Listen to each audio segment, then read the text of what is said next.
Bonsoir tout le monde, alors on se retrouve ce soir pour une vidéo live de nouveau sur le thème des vœux de mariage.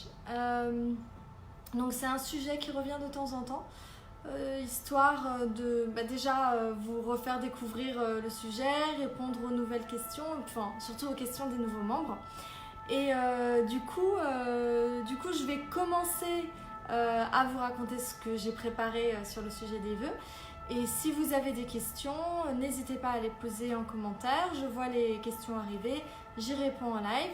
Pareil, quand vous arrivez, n'hésitez pas à faire un petit coucou, dire bonjour. Et puis comme ça nous permet de lancer l'interaction, de discuter. Je me présente, Claire Bell, je suis la fondatrice d'Une Belle Cérémonie. Je gère le blog, du coup, Une Belle Cérémonie, sur lequel j'écris des articles sur le sujet de la cérémonie laïque en général. Voilà, tout ce que je dis est basé plutôt sur mon expérience, mon point de vue. On essaie d'ouvrir bien sûr tous les horizons. Voilà, je vais forcément vous donner mon approche dans mes recommandations. Voilà, discutons. N'hésitez pas donc, comme je disais, à poser les questions au fur et à mesure qu'elles vous viennent. Bonjour Marina, bonjour Sav. Oui, donc voilà, Sabrina. Voilà, n'hésitez pas à rentrer en interaction, même dites d'où vous venez, comme ça vous permet vous aussi de discuter dans les commentaires. Et puis, on va commencer. Donc, comme je vous disais, le sujet de ce soir, ce sont les vœux de mariage.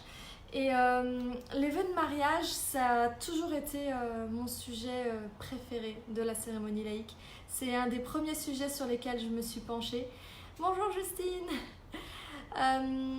Donc je me suis beaucoup attachée à ce sujet dès le début parce que quand il fallait commencer à donner forme à la cérémonie laïque, essayer de comprendre comment on pouvait le faire sans tomber dans les clichés, sans tomber dans quelque chose d'un peu de jouet, peut-être un peu sursolennel ou surromantique, eh bien la question des vœux devient vraiment centrale parce que on a une certaine idée de ce que doivent être les vœux et parfois cette idée elle est assez loin de qui sont les mariés, de ce qu'ils ressentent, de leur manière de voir les choses. Et notamment, un des premiers préjugés qu'on a sur les vœux, c'est qu'ils doivent être absolument romantiques. Qu'il faut étaler toute son intimité, se mettre à nu devant tout le monde, déclarer sa flamme de la manière la plus poétique possible. Enfin, vous imaginez la montagne à gravir pour des personnes comme nous tous qui en fait ne faisons pas des discours tous les jours. Du coup, voilà, la question tout d'abord c'est qu'est-ce que c'est que les vœux ? Et moi j'ai toujours eu cette vision des vœux comme étant une occasion unique de réellement prendre un moment, se poser, observer son couple et là dire comment on voit les choses, vraiment mettre des mots sur qui on est, où est-ce qu'on va, qu'est-ce qu'on est en train de faire, pourquoi ce mariage. Et dans une cérémonie laïque, le moment des vœux, c'est vraiment, je pense, le moment où tout le monde se dit ah mais en fait c'est ça leur couple, parce qu'on connaît les gens, on connaît nos amis, nos proches, les membres de notre famille, on voit qu'ils sont en couple, ils ont l'air heureux, ils se marient, c'est très bien, mais on ne sait pas comment ils se parlent vraiment l'un à l'autre, comment ils voient les choses, comment l'un fait se sentir l'autre. On a des idées, mais ce n'est pas toujours en fait ça n'est jamais très précis. Et donc dans la cérémonie, les vœux c'est vraiment une occasion unique de vraiment passer des messages. Et puis surtout pour les mariés c'est une occasion unique de se dire ce qu'ils sont en train de faire là, de se dire leur engagement avec leurs propres mots. Et donc voilà, pour moi, c'est vraiment le moment fort de la cérémonie, fort en émotion, en sincérité, en authenticité, en beauté, en tout ce que vous voulez, tout ce qui va vraiment faire qui vous êtes. Et donc c'est pour ça qu'il ne faut pas, à mon avis, polluer les vœux avec tout ce qu'on pense qui devrait être dit, des manières de devoir faire, est-ce qu'il faut rimer, est-ce qu'il faut utiliser des mots extravagants, voilà, non, je pense qu'il faut rester soi-même, essayer surtout, le gros travail des vœux, c'est de réussir à trouver mais qu'est-ce que j'ai envie de lui dire. Et c'est vraiment ça la vraie réflexion, c'est pas comment je dis, comment je commence, comment je finis, c'est vraiment qu'est-ce que j'ai envie de lui dire. Alors Marina, je vois une première question, peut-on appeler ça des vœux lorsque c'est plus une déclaration d'amour, avec humour ou pas, qu'une promesse ou un souhait? Oui. Pour moi, les vœux, c'est vrai. Très bonne question, Marina. Effectivement, on parle de vœux alors que dans la notion de vœux, on pense que c'est forcément une promesse ou un engagement, alors que les vœux, ça peut être, enfin, finalement, ce que vous allez dire, ça va peut-être être uniquement ce que vous ressentez pour l'autre personne ou comment elle vous fait sentir, et c'est en fait une sorte de fenêtre sur votre couple, sans nécessairement avoir des promesses. Donc pour moi, oui, les vœux, ce que j'appelle les vœux, c'est le moment où les deux mariés sont l'un en face de l'autre, à prendre la parole l'un après l'autre pour se dire ce qu'ils ont sur le cœur. Et donc du coup, ça peut être romantique, humoristique, terre à terre, dans les cieux, enfin je sais pas ce que vous voulez. Mais effectivement, ça peut prendre beaucoup, beaucoup de formes. L'officiant peut annoncer les vœux même lorsque c'est une déclaration d'amour? Je pense oui. Moi, j'ai toujours appelé ça l'échange des vœux, même quand c'était... même quand c'était pas orienté sur des promesses ou un engagement. Et donc, pour répondre à ta question, Marina, avant l'échange des alliances. Pour moi, l'échange des alliances, c'est ce qui scelle. Et d'ailleurs, une très bonne manière de finir les vœux, c'est en offrant l'alliance. Mais ça, c'est une autre question. Est-ce qu'on fait les vœux et l'échange des alliances ensemble, ou est-ce qu'on fait d'abord les vœux et ensuite l'échange des alliances? Et moi, comme je vais me concentrer ce soir uniquement sur les vœux, on va dire peu importe en fait quand a lieu l'échange des alliances. Bonjour Delphine, bienvenue. Alors, j'ai abordé un petit peu le sujet du ton qu'allaient avoir les vœux, pas nécessairement quelque chose de très romantique, de sur-romantique. Et dans mon expérience, je veux pas faire une généralité gratuite, donc je vais vraiment dire c'est basé sur mon expérience. J'ai plutôt rencontré des mariés hommes, des futurs mariés hommes qui avaient un petit peu de mal avec l'exercice parce que justement, ils avaient cette vision très... finalement, ils avaient l'impression qu'on allait les forcer à être assez impudiques en fait, qu'ils allaient devoir se mettre à nu alors que, on a vu, on le voit dans notre culture du mariage, c'est vrai qu'on met la mariée sur une sorte de piédestal, elle sait qu'elle va être sous le feu des projecteurs et le marié parfois il a plutôt envie justement de profiter pour ne pas être au centre toujours de l'attention. Pas tous, vraiment pas tous, mais bon, l'idée du coup c'est que, ce que j'essaie de dire c'est que certaines personnes vont voir les vœux comme étant une sorte de mise en avant sous les feux des projecteurs, et ça n'a pas besoin d'être ça. Et la première chose à garder en tête justement pour que ce ne soit pas ça, c'est de vraiment prendre conscience que les vœux c'est quelque chose qui est entre vous deux. Même si il y a 150 personnes qui sont en train de vous regarder, c'est deux personnes qui sont l'une en face de l'autre, qui oublient toute la planète autour d'eux et qui vont juste se dire ce qu'ils ont envie de se dire à ce moment-là. Et donc pour vraiment, comme on est en train de parler uniquement à sa moitié, la question de ce qu'on se dit est vraiment importante parce que on n'est pas en train d'écrire un discours à l'attention. À mon avis, encore une fois, je mets des réserves, c'est ce que je pense, on n'est pas en train d'écrire un discours à l'attention d'un public pour leur dire voilà qui on est. Ils voient qui on est juste par la nature des choses. Mais les mariés écrivent des vœux vraiment pour se parler l'un à l'autre. Et donc, il y a quelque chose pour chacun à découvrir dans ce que va dire l'autre.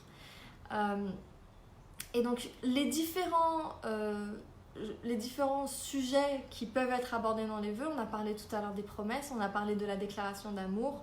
Il y a plein de questions en fait, que vous pouvez soulever. Alors j'enchaîne juste les quelques idées que j'ai préparées pour aujourd'hui, mais n'hésitez surtout pas à m'interrompre avec vos questions parce que le but du live c'est justement d'interagir et de vous donner des réponses sur mesure. C'est pour ça aussi que les sujets reviennent. Donc voilà, n'hésitez pas à poser vos questions encore une fois. Donc comme je disais, les différents sujets que vous pouvez aborder dans vos vœux. D'abord, il peut y avoir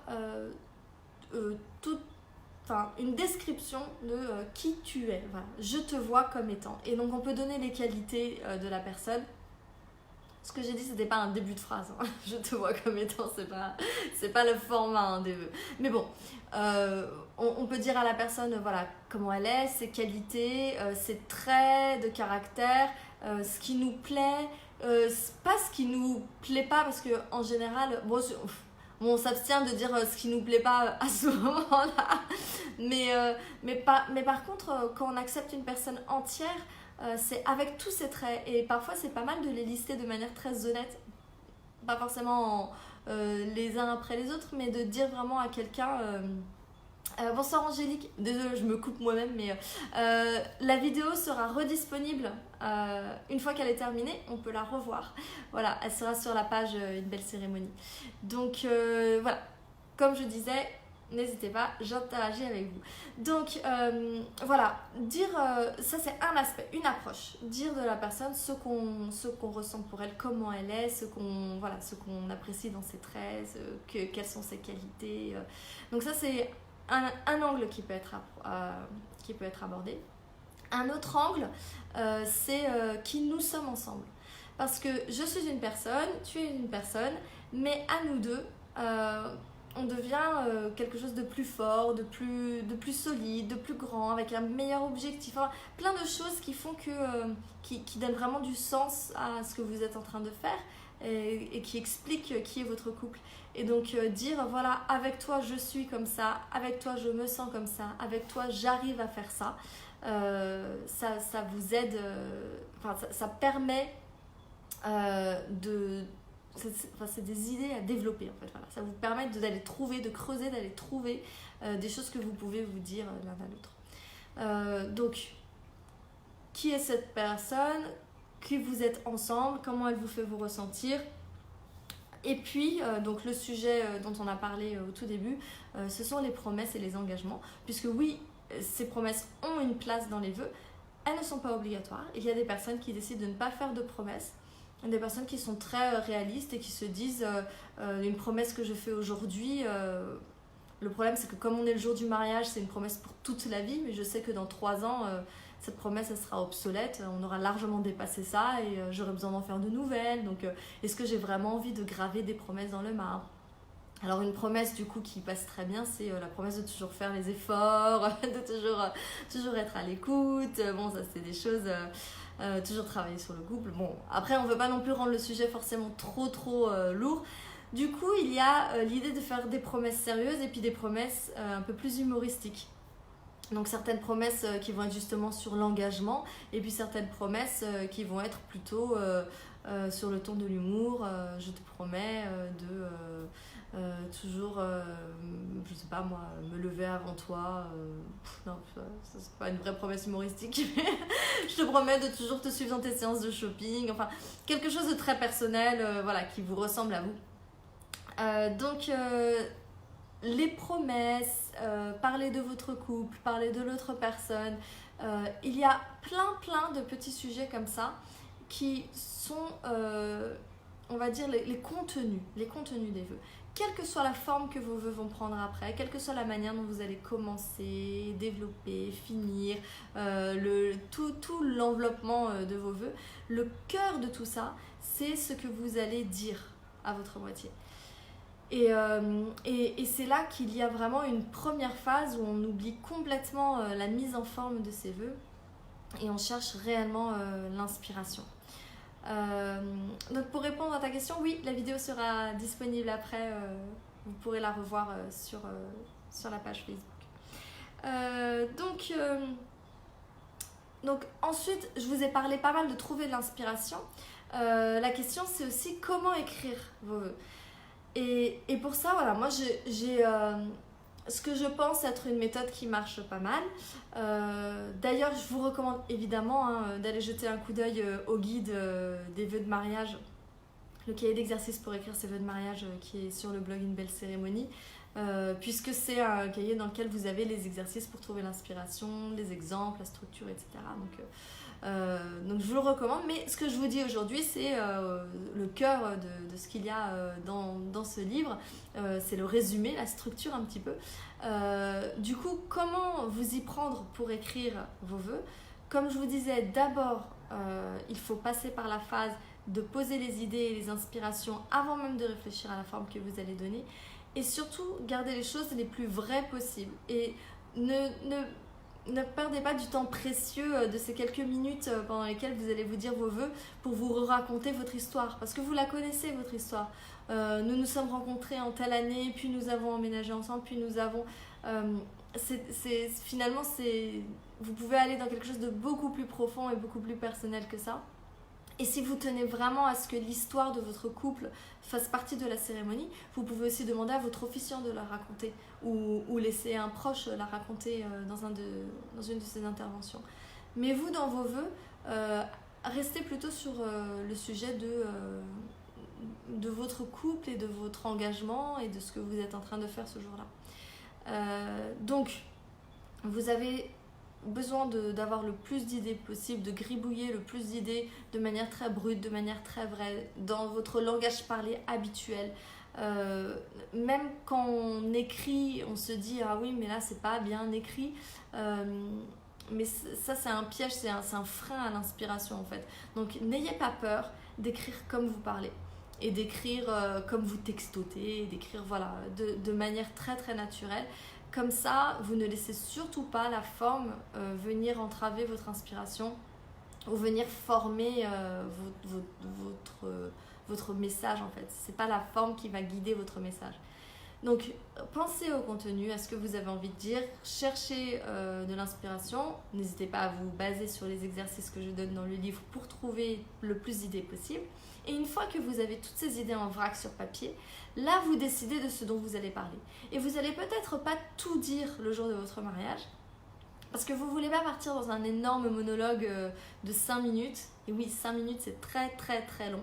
Moi, je recommande pour les vœux 2-3 minutes par personne. Et si vous vous entraînez, dites-vous que 2-3 minutes, c'est le temps d'une chanson. Et en fait, une chanson, on a vraiment le temps de bien l'apprécier du début à la fin sur 2-3 minutes. Donc, utilisez-les juste bien et essayez de garder les messages très clairs et peut-être sélectionner voilà, les plus importants, les choses les plus importantes que vous voulez dire ce jour-là. Et du coup, vous allez pouvoir délivrer quelque chose de, j'ai envie de dire, d'impactant en fait. Vous n'avez pas besoin de tout dire, mais essayez de dire quelque chose qui est, si je voulais que mon mari ou ma femme se souvienne d'une chose, c'est vraiment que je lui ai dit ça le jour de notre mariage. Et donc vous orientez, vous construisez tout autour de ce message-là. Donc ça c'est le travail d'organisation des idées, en fait, de structuration de vos vœux. Et ensuite, une fois que vous avez structuré, là vous pouvez vraiment ajuster la rédaction, peaufiner la rédaction. Et encore une fois, selon moi, la rédaction, elle ne doit pas être littéraire. C'est pas un travail de dissertation, c'est pas un travail vraiment de plume. Sauf si vous êtes une personne qui naturellement a cette manière d'écrire, s'exprime d'une manière voilà, très soit poétique, soit enrobée, enfin tout ce que vous voulez. Mais si vous êtes quelqu'un qui dans le quotidien parle de manière très simple, très franche, très directe, enfin, restez vraiment vous-même. Et ce n'est pas parce que ce sont des vœux et parce que c'est une cérémonie que vous devez rajouter du solennel ou rajouter du romantique ou changer votre personnalité pour passer ce message-là. Au contraire, plus ça restera simple, plus ça restera authentique, plus ça sera impactant. Et ce qui est vraiment touchant, c'est la sincérité et c'est quelqu'un qui dit des choses qui sont juste vraies et qu'elle ressent vraiment et que voilà. Donc je pense que vous pouvez avoir l'expression la plus simple, parler de la manière la plus naturelle, comme vous parleriez en vous baladant main dans la main, parler de la même manière. Et d'ailleurs, quand vous écrivez vos vœux, quand vous avez écrit un paragraphe, pour être sûr que justement ça respecte cette authenticité, il faut faire l'exercice de se projeter avec sa moitié, s'imaginer en face d'elle dire les choses et se dire mais est-ce que c'est pas un peu bizarre la manière dont je suis en train de le dire là? Là, je suis en train de... par exemple, je parle de nous et je dis nous sommes, alors que pour de vrai, quand on se parle au quotidien, je dis nous on est. Donc, c'est dans ce genre de détails qu'on va reconnaître si vous êtes en train de mettre un petit peu de distance ou si vous êtes juste en train de lâcher le contrôle et seulement dire ce que vous avez envie de dire, le message que vous avez envie de passer. Bon, c'est à peu près ça dont je voulais parler ce soir. Bien sûr, moi, ma proposition, ça reste toujours de prendre vos questions et d'y répondre en live. Donc, si vous avez des questions, vraiment, c'est le moment de les poser. Parce que moi, je n'ai pas préparé plus d'informations que ça. En plus, bon, notre Facebook Live, c'est à peu près 30 minutes tous les soirs. Ça fait déjà presque 20 minutes que je parle. Donc, c'est un bon monologue, là. Je vous parlais de longs monologues. Donc, si vous avez des questions, profitez-en. Posez-les maintenant. Je m'interromprai pour y répondre. S'il n'y a pas de questions, c'est pas trop tard. Vous pouvez toujours continuer à poser vos questions dans la vidéo. Après, dans les commentaires, il y a toujours des personnes qui reviennent, qui discutent. Voilà, vous pouvez échanger. Moi, je ne reviens pas sur toutes les vidéos pour commenter après coup. Donc, il vaut mieux essayer plutôt de participer à la vidéo live si vous avez vraiment envie d'avoir, que je vous donne des conseils personnalisés. Donc, le rendez-vous, c'est tous les jeudis à 20h15, il y a une petite pause estivale, mais là on reprend, donc ça va vraiment être tous les jeudis à 20h15. Sabrina, c'est cool parce que ça c'est une super bonne question. Si monsieur ne veut pas faire de vœux, il faut lui demander vraiment pourquoi. Essayez de vraiment creuser qu'est-ce qui ne le tente pas. Qu'est-ce qui ne l'intéresse pas? Pourquoi est-ce qu'il ne veut pas le faire? Il y a sûrement des très bonnes raisons dont j'ai parlé tout à l'heure. Par exemple, le fait de se sentir trop exposé. Le fait de se dire « mais moi, je ne sais pas écrire, je ne sais pas dire les choses de manière jolie. » Et donc, lui faire regarder les vidéos sur les vœux d'une belle cérémonie. Parce que ce sont des vidéos qui vraiment dédramatisent le sujet. Et peut-être, et ça redonne justement un côté très humain et un peu moins chaud. Chaud dans le sens spectacle. Et donc peut-être que ça pourra aussi lui ouvrir l'idée sur... peut-être lui changer l'idée de ce que c'est que les vœux, ce que c'est pas. Il y a une vidéo précédente qui est un petit peu plus structurée que celle de ce soir. Et donc du coup, je vais la mettre sur YouTube. Et elle sera aussi dans l'article « Comment écrire ses vœux de mariage » sur le blog Une belle cérémonie. Donc c'est un bon article à partager du coup avec ton fiancé. Il pourra peut-être regarder, c'est une vidéo d'une vingtaine de minutes et peut-être que ça pourra déjà lui donner quelques petits outils en plus pour ensuite décider ce qu'il pense vraiment des vœux une fois qu'il a creusé la question. Marina, quel conseil donnes-tu aux mariés qui ont peur de parler et ont peur des émotions? Alors je comprends complètement des gens qui ont peur de parler déjà. Il y a beaucoup de personnes qui ont peur de parler. Il y a d'autres manières de faire des vœux ou de personnaliser son engagement sans avoir à forcément prendre la parole. Tout le monde n'a pas envie de se lancer dans quelque chose de vraiment long et personnel. Donc ça peut être aussi quelque chose à travailler avec l'officiant. Ça peut être l'officiant qui parle plus et qui pose la question. Le fameux acceptes-tu de prendre un tel pour époux, de le chérir, de l'honorer, ce texte peut être complètement changé. Vous pouvez travailler avec votre officiant sur un texte comme ça, sur aujourd'hui tu t'engages à le prendre pour époux, acceptes-tu de... et là il peut y avoir tout plein de choses personnelles, certaines choses sérieuses, certaines choses rigolotes, et à la fin vous dites seulement oui, et du coup vous avez participé sans avoir à trop parler. C'est une idée, je ne sais pas si c'est à peu près ce que tu recherchais, mais voilà, c'est possible. Si après, ce sont des personnes qui ont peur de parler ou un peu peur des émotions, mais qui ont envie de le faire, ou qui se disent je ne peux pas le faire parce que je ne suis pas capable, pas parce que je n'ai pas envie, mais parce que je ne me sens pas à l'aise, ça se surmonte complètement. Et je pense que la bonne approche pour commencer, c'est justement d'entrer dans des discussions sur ce que c'est que les vœux, de participer à des Facebook Live un petit peu comme ça, de regarder quelques articles, quelques vidéos et de vous forger votre propre idée de ce que sont les vœux et de ce que vous voulez que vos vœux soient. Et comme ça, vous vous libérez justement de la pression de il faut que ce soit comme ci, comme ça. Et ça va être trop émotionnel parce qu'en fait vous pouvez très bien maîtriser le degré d'émotion de vos vœux. Ça n'a pas besoin d'être voilà, trop romantique, trop dégoulinant. Enfin voilà, vous pouvez vraiment le faire à votre sauce. Justine, penses-tu qu'il est adapté de mettre une musique en fond? Oui, je pense qu'il est très adapté de mettre une musique en fond, une musique classique, instrumentale, enfin pas forcément classique, mais instrumentale, sans parole pour pas faire de la compétition avec ce qui est en train d'être dit.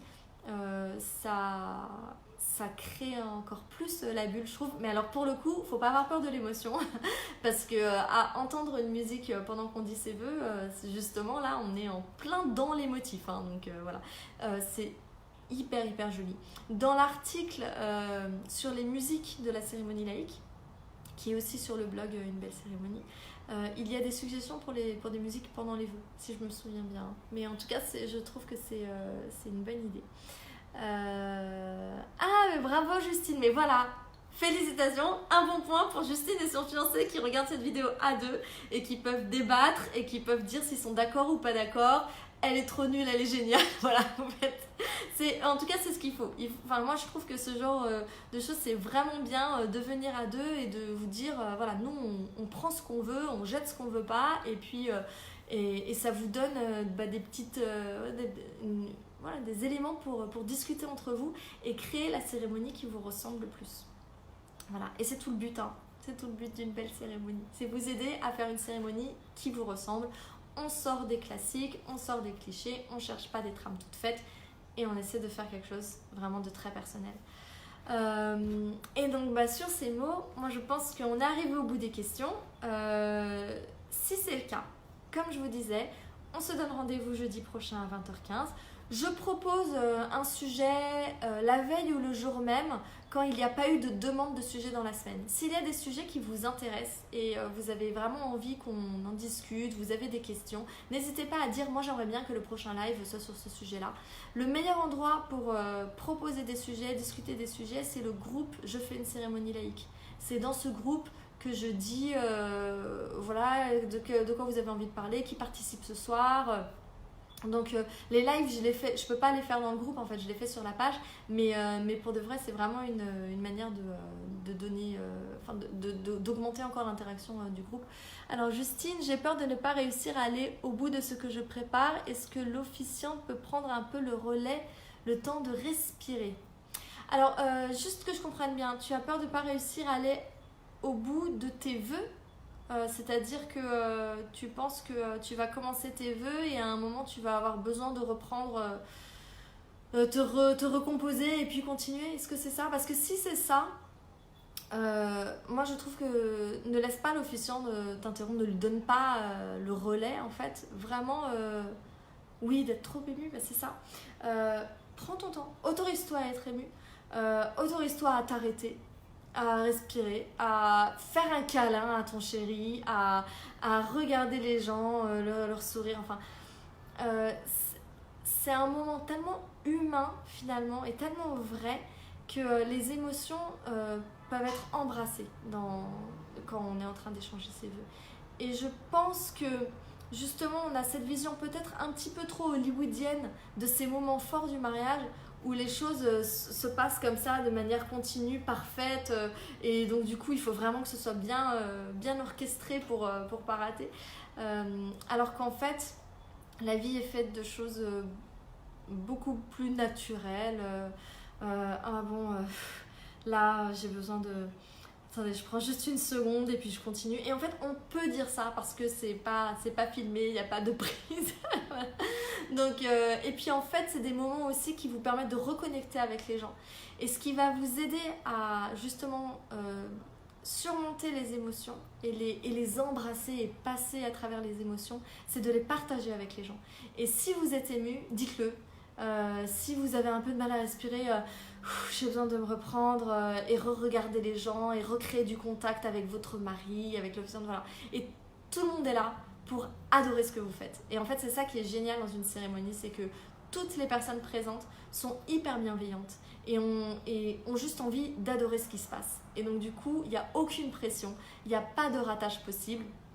Et ça sera beau de toute façon, et ça sera magnifique et émouvant et tout ce que vous voulez, quoi que vous mettiez dedans. Donc, profitez-en pour mettre qui vous êtes vraiment, comme vous l'êtes vraiment. Et moi, j'imagine mal de prévoir que l'officiant coupe la mariée pour qu'elle puisse se remettre.